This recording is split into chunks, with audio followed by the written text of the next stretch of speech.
सुबह की सुनहरी धूप जंगल के पेड़ों पर चमक रही थी। पक्षियों की चहचहाहट पूरे माहौल को खुशनुमा बना रही थी। लेकिन नदी किनारे बनी एक छोटी सी झोपड़ी से अजीब सी आवाजें आ रही थीं। ऐसा लग रहा था जैसे कोई पुराना ट्रैक्टर चालू हो। झोपड़ी के बाहर खाट पर लंबी तान कर सोया था मोटू भैंसा कालू। उसके खर्राटों से पास बंधी बकरियां तक डरकर दूर खड़ी थीं। तभी उसकी पत्नी रानी भैंस गुस्से में वहां पहुंची। ओ भैंसा महाराज आलस्य देव, कब तक सोते रहोगे? सूरज आधा आसमान पार कर चुका है और तुम अभी भी सपनों में घूम रहे हो। मोटू भैंसा कालू आंखें मलते हुए बोला, भैंस रानी, थोड़ा आराम करने दो। मैं सपना देख रहा था कि जंगल के राजा ने मुझे घास मंत्री बना दिया है। रानी भैंस ने माथा पकड़ लिया। तुमसे ना घास कटती है न लकड़ी उठती है, और सपने मंत्री बनने के घर में चारा खत्म हो गया है। जाओ जंगल से ताजी घास लेकर आओ। मोटू भैंसा कालू ने लंबी सांस ली और धीरे धीरे उठ गया। रास्ते में उसे उसका दोस्त टिल्लू गधा मिल गया। क्यों भाई मोटू भैंसा कालू, आज फिर भाभी ने भाषण दिया क्या? टिल्लू गधा हंसते हुए बोला।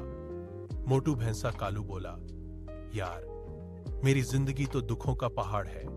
मैं बड़ा आदमी बनना चाहता हूं, लेकिन रानी भैंस मुझे घास काटने से आगे सोचने ही नहीं देती। टिल्लू गधा ठहाका मारकर बोला, तुम पहले चलना सीख लो, फिर बड़ा आदमी बनना। दोनों बातें करते करते जंगल के अंदर पहुंच गए।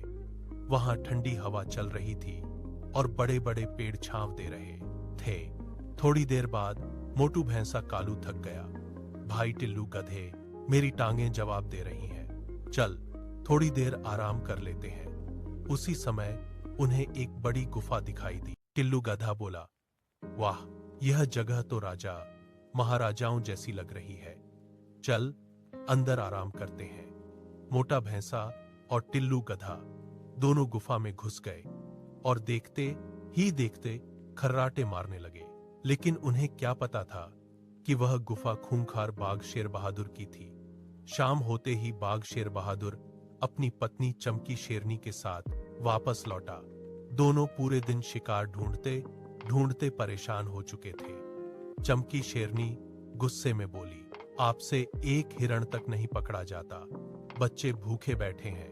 बाघ शेर बहादुर दुखी होकर बोला, क्या करूं? आजकल जंगल के जानवर इतने तेज हो गए हैं कि पकड़ में ही नहीं आते। तभी गुफा के अंदर से खर्राटों की आवाज आई। बाघ शेर बहादुर ने अंदर झांका और खुशी से उछल पड़ा। वाह, आज तो किस्मत खुल गई। एक मोटा भैंसा और साथ में गधा। आज शाही दावत होगी। बाघ शेर बहादुर और चमकी शेरनी दोनों धीरे धीरे अंदर बढ़ने लगे। उधर गांव में रानी भैंस परेशान हो रही थी। यह मोटा भैंसा कालू अभी तक नहीं आया, जरूर कहीं मुसीबत में होगा। वह अपनी सहेली गुलाबो गाय को लेकर जंगल में उसे ढूंढने निकल पड़ी। काफी तलाश के बाद वे उसी गुफा के पास पहुंची। अंदर की बातें सुनकर रानी भैंस के होश उड़ गए। गुलाबो गाय डरते हुए बोली, अब क्या करें? शेर से कौन भिड़ेगा? रानी भैंस ने गहरी सांस ली। ताकत से नहीं, अक्ल से लड़ेंगे। रानी भैंस और गुलाबो गाय दोनों गुफा के अंदर गईं। अचानक रानी भैंस जोर जोर से रोने लगी। हाय राम, मोटा भैंसा कालू को वही खतरनाक बीमारी हो गई। बाघ शेर बहादुर चौंक गया। कौन सी बीमारी? गुलाबो गाय डरने का नाटक करते हुए बोली, जहरीला नीला बुखार। डॉक्टर बंदर ने कहा था कि जो भी इस बीमारी वाले जानवर को खाता है उसका शरीर नीला पड़ जाता है और उसकी पूंछ झड़ जाती है। क्या? शेरनी डर गई।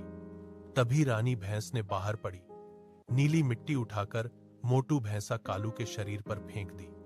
मोटू भैंसा कालू की पीठ नीली दिखाई देने लगी। बाघ शेर बहादुर पीछे हट गया। अरे, सच में इसका रंग बदल रहा है। उसी समय मोटू भैंसा कालू की आंख खुल गई। उसने शेर को देखा तो डर गया, लेकिन रानी भैंस का इशारा समझ गया। वह कांपते हुए बोला, शेर भाई, जल्दी आओ, मुझे खा लो। डॉक्टर ने कहा है कि मेरी बीमारी अकेले नहीं जाएगी, टिल्लू गधा भी नाटक करने लगा। हाँ बाघ महाराज, मुझे भी खा लीजिए, वैसे भी मुझे चक्कर आने लगे हैं। बाघ शेर बहादुर घबरा गया।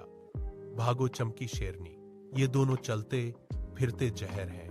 दोनों शेर वहां से ऐसे भागे जैसे पीछे शिकारी पड़ा हो।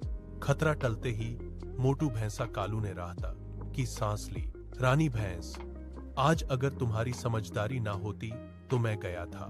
रानी भैंस मुस्कुराई। याद रखना, सिर्फ ताकत नहीं, अक्ल भी जरूरी होती है। मोटू भैंसा, कालू शर्मिंदा होकर बोला, आज से मैं आलस छोड़ दूंगा और जिम्मेदारी समझूंगा। टिल्लू गधा हंसते हुए बोला, वाह भाई, लगता है आज सच में चमत्कार हो गया। सभी जानवर हंसते हुए घर लौट गए। उस दिन के बाद मोटू भैंसा कालू ने कामचोरी छोड़ दी और पूरे जंगल में यह बात फैल गई कि मुश्किल समय में समझदारी सबसे बड़ी ताकत होती है।